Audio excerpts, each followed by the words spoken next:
बिहार के लोगों के लिए एक अच्छी खबर है। उत्तरी बिहार के दूरदराज के आम लोगों का लगभग 90 साल पुराना सपना सच होने वाला है।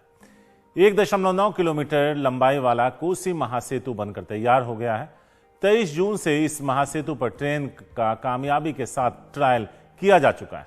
कोसी महासेतु बिहार के मिथिलांचल को कोसी क्षेत्र से जोड़ेगा। इसके अलावा इस महासेतु से होते हुए पूर्वोत्तर सीमांत रेल के लिए भी दरभंगा, झंझारपुर के अलावा सहरसा, पूर्णिया, कटिहार होते हुए एक वैकल्पिक रेल मार्ग उपलब्ध हो जाएगा।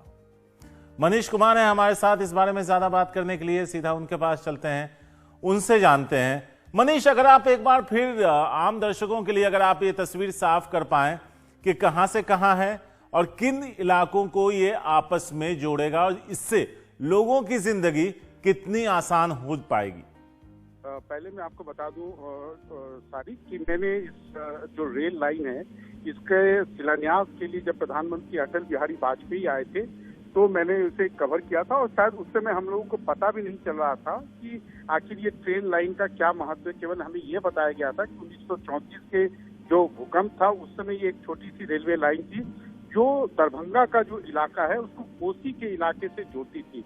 लेकिन जब इस ट्रेन लाइन को मंजूरी दी गई थी, आप भी कटिहार के रहने वाले हैं तो अगर आपको मालूम है कि जो नॉर्थ ईस्ट का इलाका है उसके लिए मात्र एक लाइन है जो आपको कटिहार होके या आप किशनगंज कटिहार से आती है। ये एक तरह से आप कह सकते हैं कि उसके समानांतर लाइन है और उस समय ये लॉजिक दिया गया था क्योंकि रेलवे ने जो प्रधानमंत्री जब अटल बिहारी वाजपेयी थे और रेल मंत्री नीतीश कुमार थे तो बिहार को कई सारी प्रोजेक्ट मिली थी।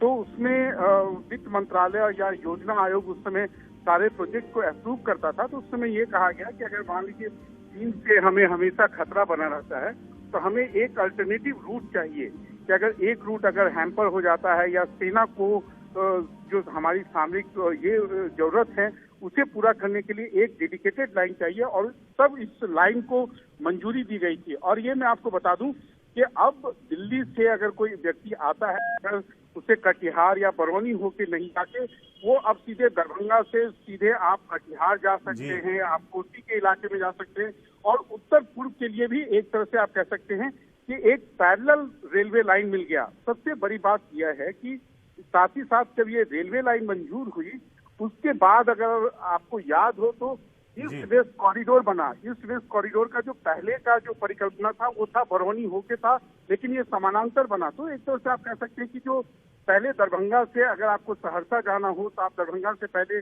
बरौनी, बेगूसराय आते थे और फिर आप कोसी के इलाके में जाते थे। अब आप सीधे जा सकते हैं।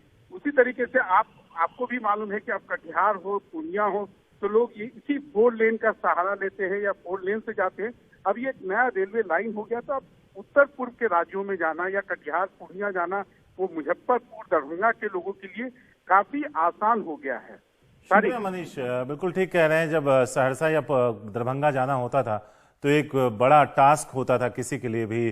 कटिहार, पूर्णिया से अगर आप निकल कर जा रहे हैं तो उन इलाकों के लिए कनेक्टिविटी काफी अच्छी हो जाएगी।